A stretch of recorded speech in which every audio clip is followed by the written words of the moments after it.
right, so today we're talking about photo equipment and the equipment that you can choose for photography. There's a lot more than what I'm going to just discuss today, but hopefully it'll kind of give you like a basic understanding of what's most popular in the industry. So again, we're going to start off with a quote. Let's see. There's only you and your camera. The limitations in your photography are in yourself. For what we see is what we are. I just like to remind people that it's not about the money that you have in your equipment. You can take a really stinking nice picture with the basic kit you can get at Costco or Sam's Club. And the limitations of your creativity aren't based upon the equipment that you have. It just can help get more of a shot that you're looking for. So you are the one that comes up with the shot. Your camera doesn't help you, but there are certain things that if you want a bigger shot or things more crisp, that's where equipment might come into play, but your creativity is still within you. So I just kind of wanted to start us off with that. It's not all about equipment. It's not about like having the best and newest brands all the time. It's about being creative. So enough on that. So this is what we're going to go through. First off, we're going to talk about DSLR cameras versus mirrorless cameras. They're basically the two types of cameras that professional photographers use, the differences between them, and then we'll talk about full frame versus crop sensor. These are two different types of cameras as well, and we'll talk a little bit more about that in a little bit.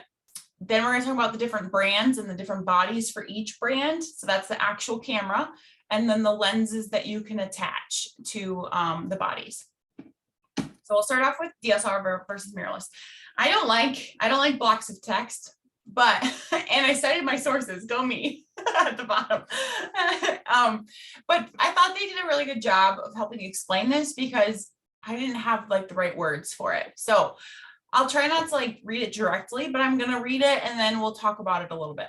So DSLR stands for digital single lens reflex. Not that you really need to know that, but I thought it was interesting to learn it, which works by the light hitting a mirror angled at 45 degrees. The light goes straight up into an optical viewfinder. So that's what you see like photographers squinting and like holding their eyes up. That's the optical viewfinder, which allows you to see precisely what the lens is looking at. Okay, so it goes right through the lens, hits the mirror, and then goes up to that optical viewfinder so you can see it exactly what the lens is seeing.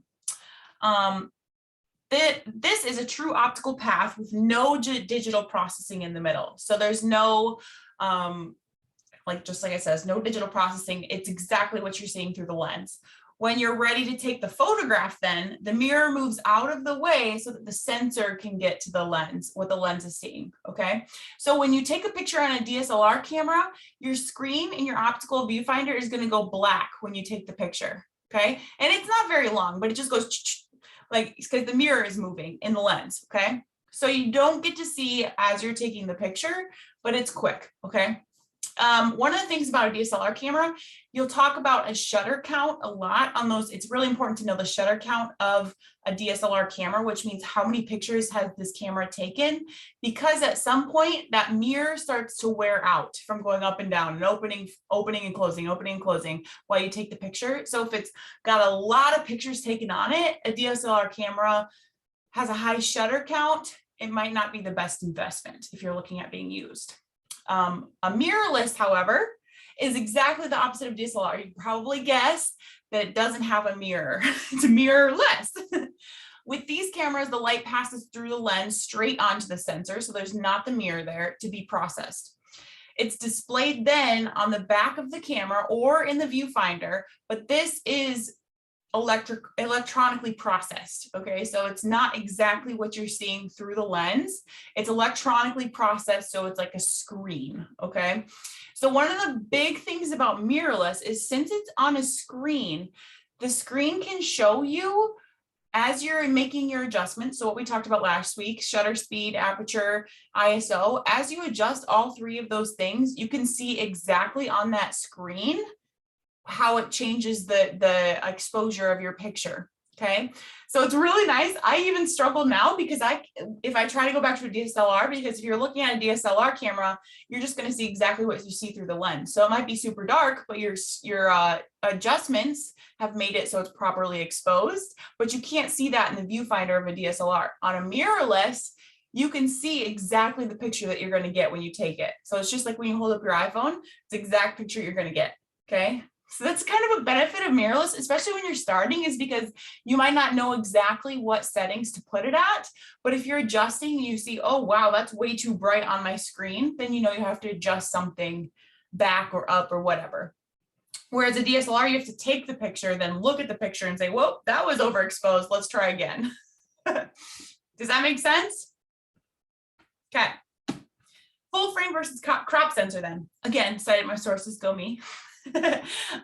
Full frame, the sensor is the physical rectangle in the center of your DSLR camera. So, or mirrorless, that was probably needs to be updated.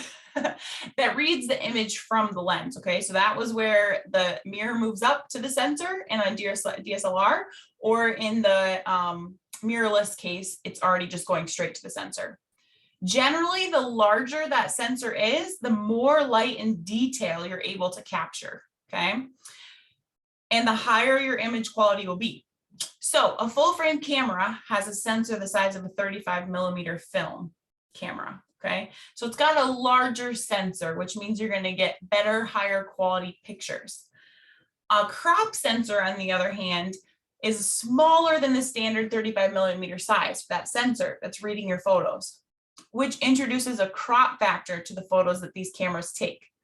This means that the edges of your photo will be cropped for a tighter field of view.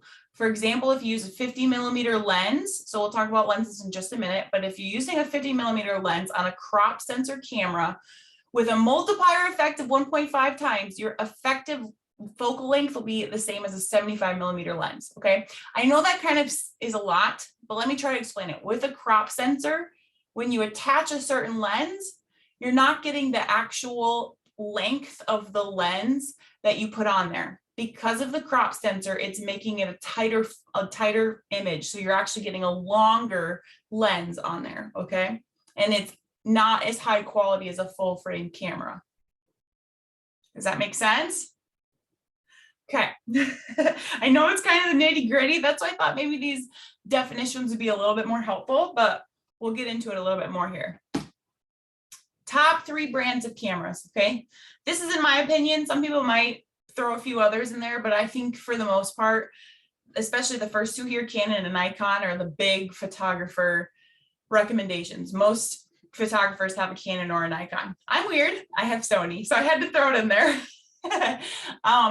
So I kind of split it up, beginner, DSLR, mirrorless, for Canon and Nikon.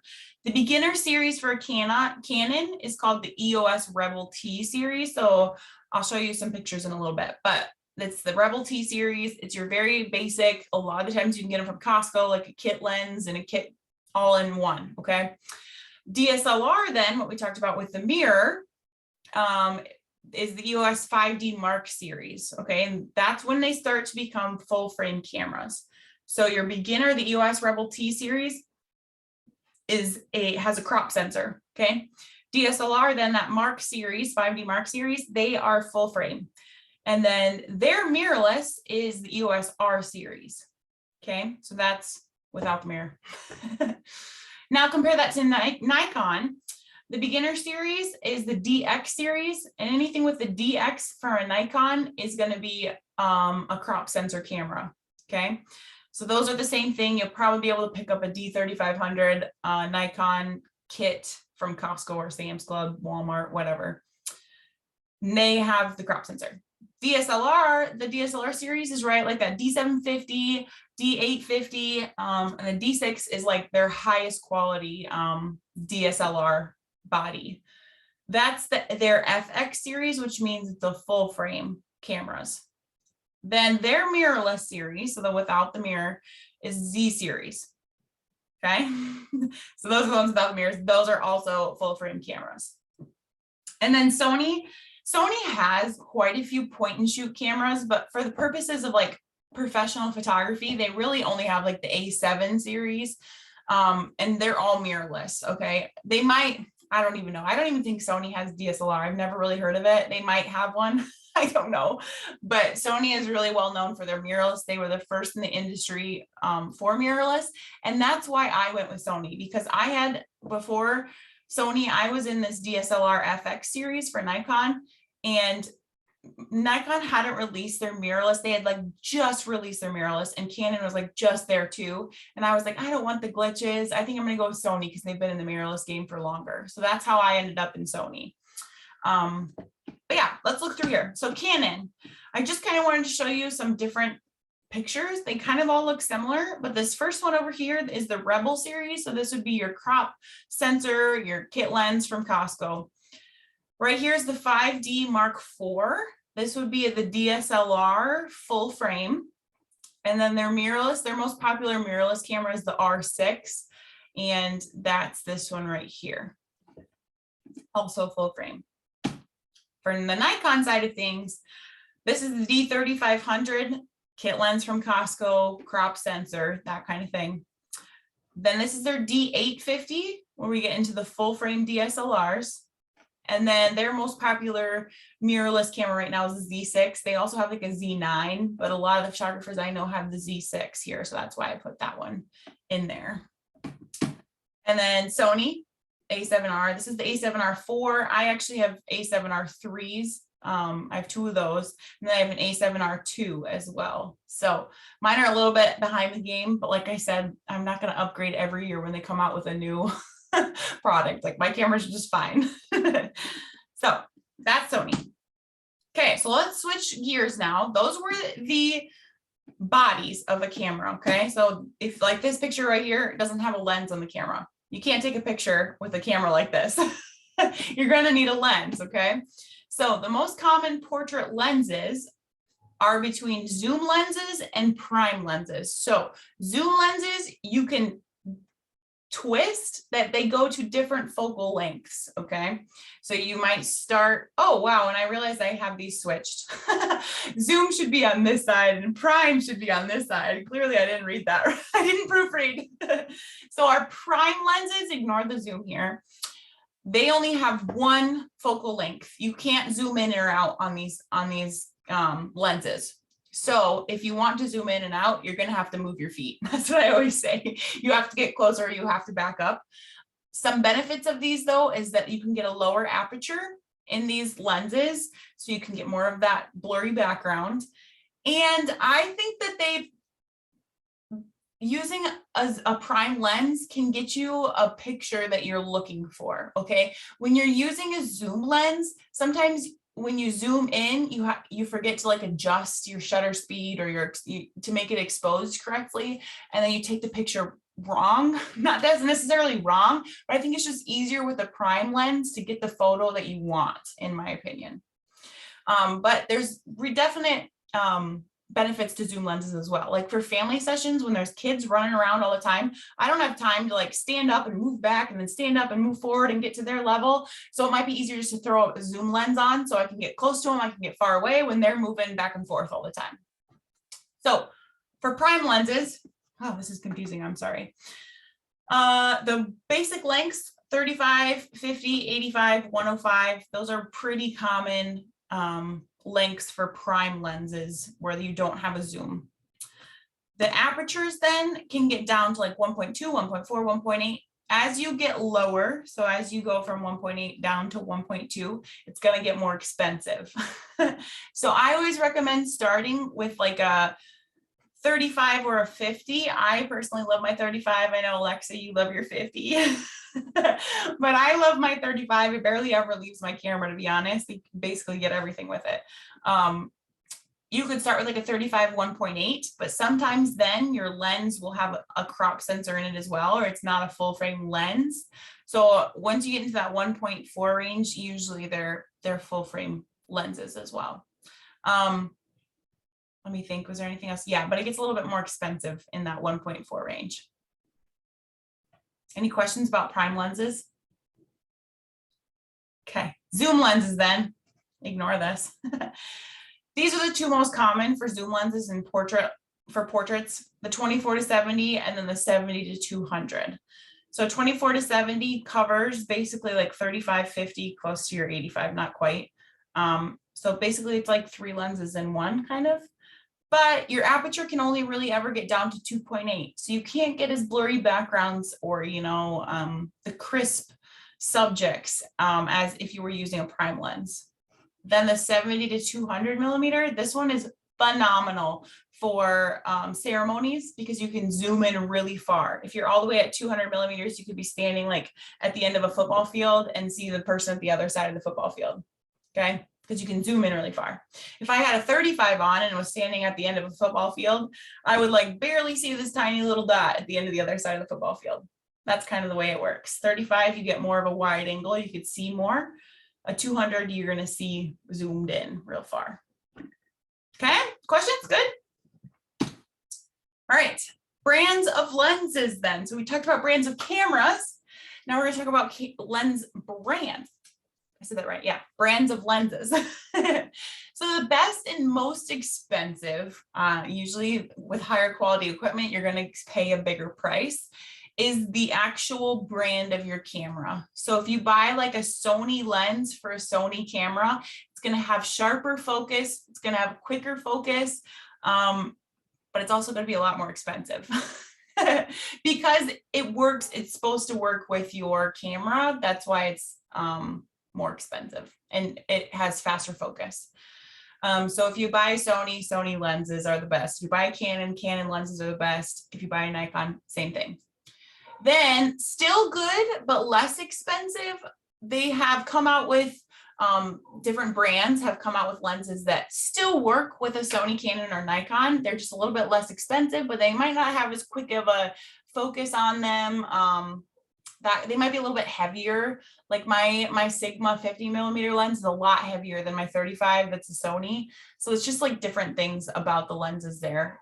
But Sigma and Tamron, those are the two like off-brand lenses that are a little bit less expensive. So if I had to give you advice, my dog is barking, sorry if you can hear that. If I had to give you advice, the lenses that you're going to use more frequently, I would purchase in the actual like brand of your body. So for me, my 35 is the Sony brand, and it barely ever leaves my camera. So that's why I bought it the more expensive version. But for my 70-200, which I only use really for ceremonies, is a Tamron, because I'm like, it doesn't really matter too much. Like I have 2 bodies all the time when I'm shooting a ceremony. So it doesn't really matter if it's not as quick. I don't know if that makes sense. And I don't use it all the time. So I was like, I'm not going to pay the highest price. Okay. But then one more note, I want to make sure that when you buy a lens, if it's a Sigma or Tamron, make sure you get the correct mount for your body, because if you buy a Canon mount, but a Sigma lens, it's not going to fit on your Nikon body. So like for Sony, I think mine's called the E mount. Oh, Josh just yelled at our dog. So there's like an E mount, the F mount, an A mount. You just have to make sure that it correlates with the body of your camera. Okay, so my recommendations for very, very beginners. This is just personal, like what I think if someone were to ask me, what should I get? This is what I'd tell them. And basically I would tell moms that are looking for take pictures of their kids at baseball, and someone that wants to just take a nicer camera on a vacation. This is what I would recommend to them. The Canon EOS Rebel T7. And why do I recommend Canon? Generally because the lenses are cheaper if you ever want to upgrade. And I feel like Canon is the like leader of the pack. Most people shoot with Canon, so you're going to be able to find used parts easier. So that's why I'd recommend Canon. But this specific camera has a crop sensor. It's a DSLR, so you still have the mirror coming in and out. And it usually comes with kit lenses. So like I said, Costco, Sam's, that's where you're gonna get these. Okay, then my recommendations for wannabe photographers or someone that wants to use their camera to take portraits or get good photos for their walls, that kind of thing. I would recommend Canon EOS 5D Mark IV or 3 or 2. I mean, you don't have to go the brand newest route. I think, Alexa, you have the Mark III, right? Yeah. So these ones are full frame, and they're still a DSLR, so it's not mirrorless yet, but you can still get really good photos with the any of the Mark series. Then I would recommend getting a 35 or a 50 millimeter lens that's a 1.8. So it's not as low as a 1.4, but it's still going to start giving you that blurry background that looks really professional in photos. So it has a low aperture and it's a good portrait lens, good beginner portrait lens. Okay, so then my recommendations for professional photographers, as you grow, I'd recommend one of the mirrorless series. So if you started with Canon, I would just stick with Canon. Unfortunately, the lenses for the DSLR camera don't fit onto a Canon mirrorless. It's so annoying, but you can buy a like a little thing that goes on that changes, what is it called? I don't know what it's called. It's like a little thing that goes on that changes it from that mount to the mount of the mirrorless. Does that make sense? They're like, it's usually cheaper to buy one of those than it is to buy all new lenses. So that's what usually people do. So any of the Canon, Nikon, Sony, I'd just recommend going with what you've already started with. They're full frame, they're mirrorless. They're usually a lot less weight than DSLR cameras. So you're not going to be as like shoulder by the end of the day, like if you're carrying it all day for a wedding. And then for lenses, I would just have a mixture of prime and zoom lenses, because when you get to that, be a professional photographer, you're going to want a variety of things. So that's that. Any questions?